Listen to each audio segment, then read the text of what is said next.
Moving on now to our discussion of the day. As events leading up to the 2023 elections heats up, various Nigerians are speaking up on the modalities for the upcoming exercise, but one individual is of a different opinion. Founder and Chancellor of Afe Babalola University, Ado-Ekiti, Aare Afe Babalola, some days ago called for the postponement of the 2023 general elections and the introduction of a 6-month interim government after President Muhammadu Buhari's tenure. Mr. Babalola said that the preoccupation of the interim government will be to produce a new constitution that would tackle insecurity, economic, political, and other excruciating ills bedeviling the nation. Babalola, who spoke at a press conference in Ado-Ekiti, warned that if the 2023 elections are conducted, it will recycle the same crop of leaders who will plunge the nation further into bankruptcy, economic depression, and insecurity. But some reactions, including one from a former Attorney General of the Federation, Mohammed Adoke, criticized Afe Babalola's comment, saying it is too late to call for the suspension of the 2023 elections and that setting up any interim government will go against the Constitution. So that's the crux of our discussion. In the next couple of minutes, I have with me in the studio Dr. John Kundayo, a Harvard-certified leadership strategist and consultant. It's nice to have you join me this morning. Thank you, Mike. Welcome. Nice. You look like a KBC this morning, though. Thank you. It's good to go traditional. Yeah, of course. I like it. Through African eyes, sometimes. Yeah. Right now, let's talk about this thing. I believe you've seen this comments and you've read a lot of reaction from so many people regarding the call for an interim government in Nigeria by renowned Afe Babalola. And the point is, we've had this before, but we knew the circumstance by which that happened in 1993, you know, the early 90s and all of that. But what do you make? Let me ask you generally, what do you make of this, though? Well, for a statesman like Aare Afe Babalola calling for interim national government at this time, call for concern. Really, well, let's look at him as a senior advocate of Nigeria, another statesman, you know, one that's, you know, it's, despite his age, is at grasp with all that's happening nationally, internationally.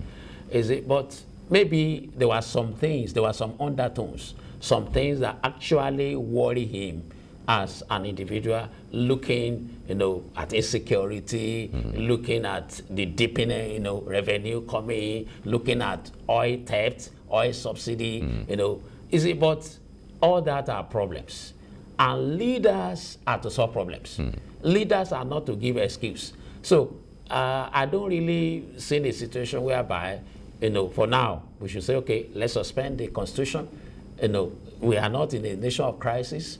You know, right now, thinking back of 1993, where you had interim national government of the late Ado-Ekiti and coming, you know, we are not between military integration and now, you know, civilian or whatever. So it's on call for now, I would say that, you know, because all these problems that we have can still be managed, you know, especially bordering on insecurity. I think possibly that is one thing that will have been uppermost in the mind of Aare Afe Babalola, you know, with insecurity in the northwest. Before it used to be very much in the northeast, but now very much intense in the northwest, and even going to north central like Niger state, you know, like that, and pockets of insurrection too in the southeast, you know, possibly. But even during the Jonathan administration, we had cases like this, but towards moving near the election, and that is why one thing I can see, we should not throw out the baby with the bathwater.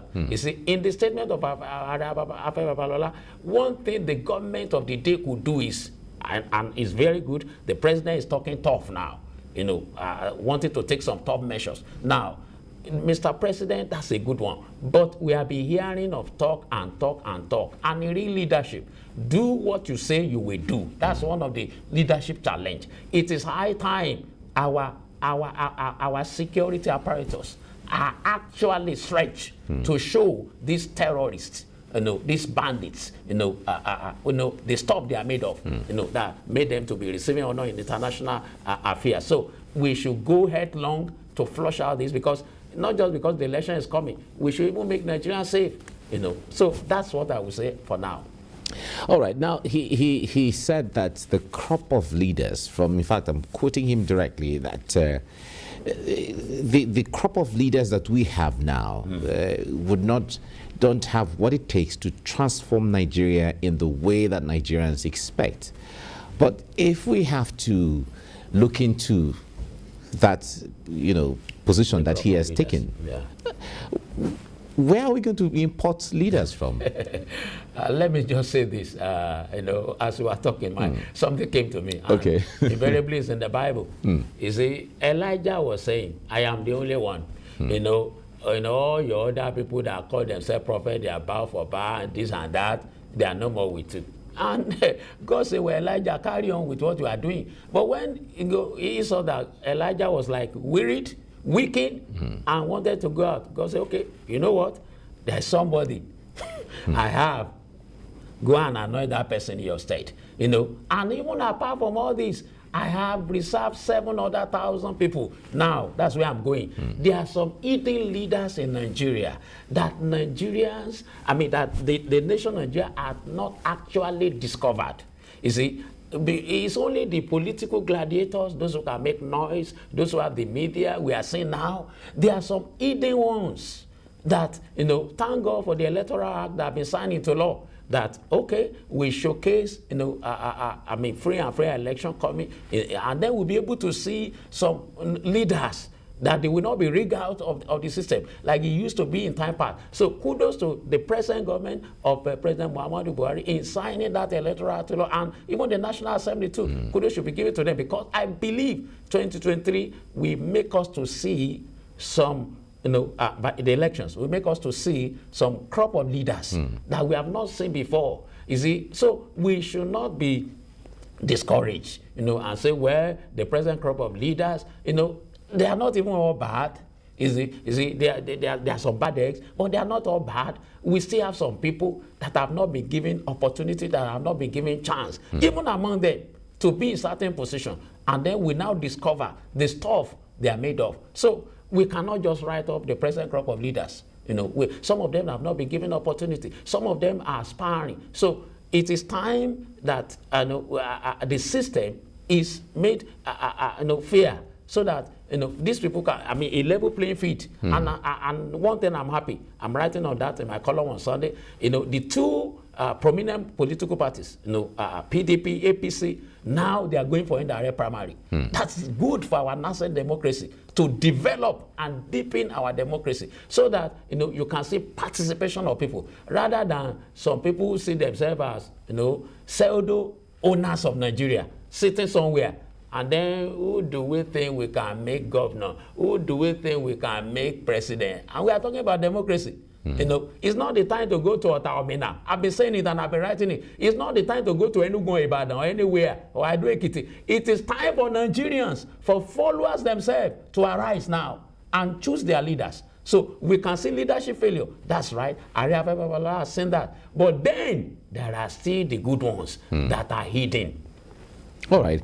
These good ones that are hidden, I wonder what will bring them out for us all to see. And also, we can't rule out the issue of experience and pedigree. That's right. Because we can know each other as, oh yeah, fine, he's a perfect gentleman, he's a perfect lady, he's a nice person. But when you test the person on the leadership platform, the person could be, may not be as a perfect gentleman as we assume he will be, or she will be. I agree with you, Mike. And we were talking somewhere, and I said, I like the Malaysian model in a way, which also we may adopt or adapt later on. What is it in the Malaysian model? That was where I did my PhD, and I spent 3 years in that nation. And one thing I could see is that, you see people being, groomed into the system. They come into the system. They serve the party. From the party, they come into the government. The UMNO happen to be the party. They come into the party. They serve. people observe them, people rate them, the feedback are given, and then they now serve at levels of government. So you will see somebody becoming Minister of Education, from there to Internal Affairs, from there, to health, and then to defense, and from there, not just 1, 2, 3, they are watching them, they could see how they are performing, they are rating them, and then you see one, imagine a deputy prime minister, and you have deputy prime minister 1, deputy prime minister 2, in such a way that, that system has produced leaders. One thing I can see in Lagos State is that, because I follow Lagos State, you could see array of leaders even in Lagos State now. I'm telling you that any of them being thrown up at national level, we have seen it before, and we are even seeing it now. The crop of people who are ministers now in the present administration, like Babatunde Raji, Babatunde Raji Fashola, SAN, of Gweni Ralph Aregbesola, some other people like that, performing excellently. Even the present vice president, all were products of Lagos.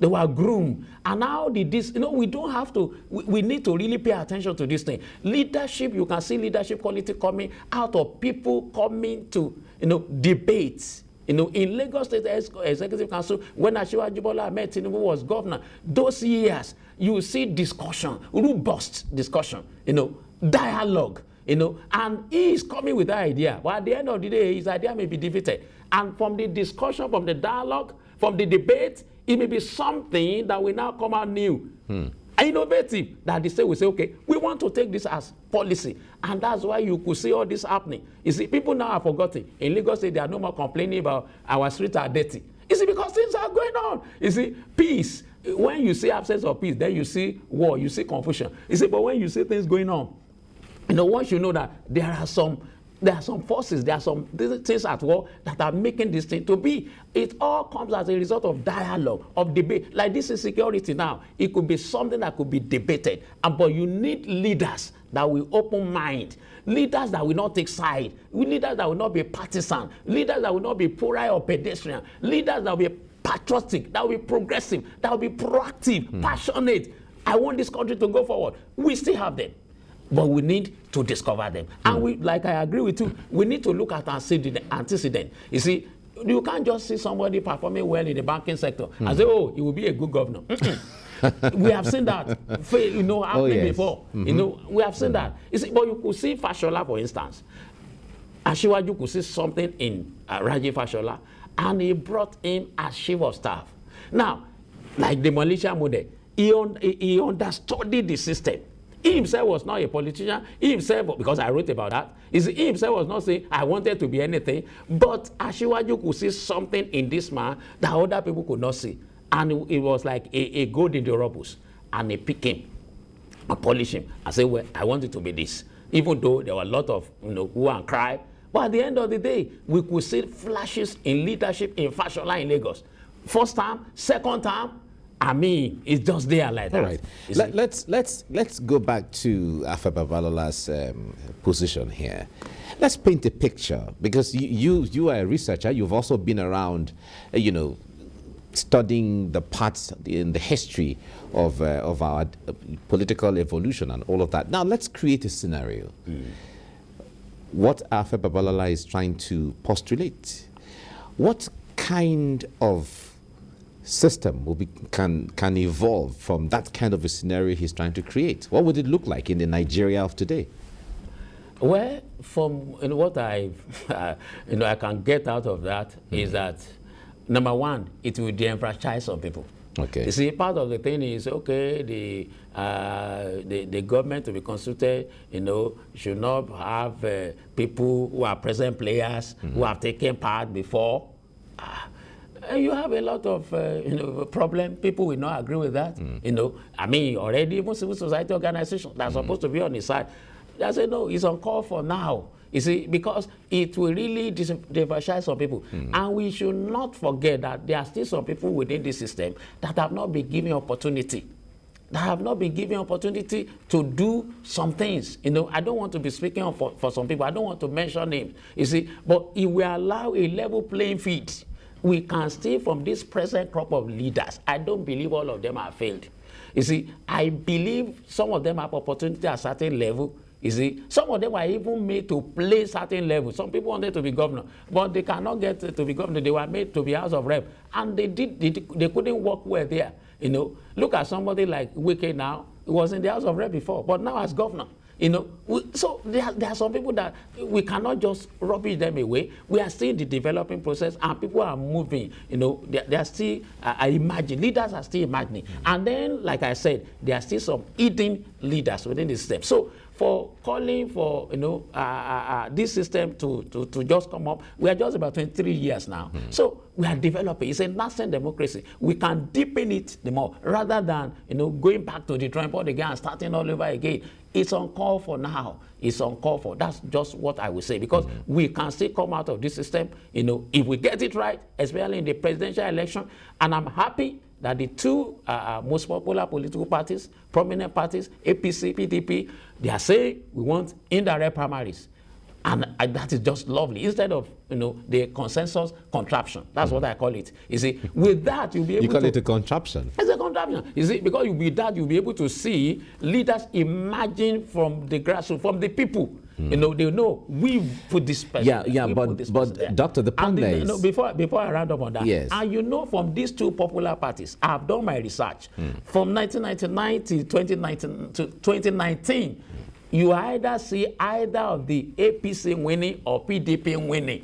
It has not been any, you know, minor party somewhere. That's why, for me, I've been writing, I've been speaking on APC and PDP, getting it right at the primaries. With that, we'll be able to have, you know, a well-contested presidential election come 2023. All right. There are more questions I'd like to ask, but I'm told we have to wrap it up here now. Thank you so much, Dr. John Ekundaya, for coming on the program. Thank you, Mike, for having me. Thank you so much. Thank you. Thank you.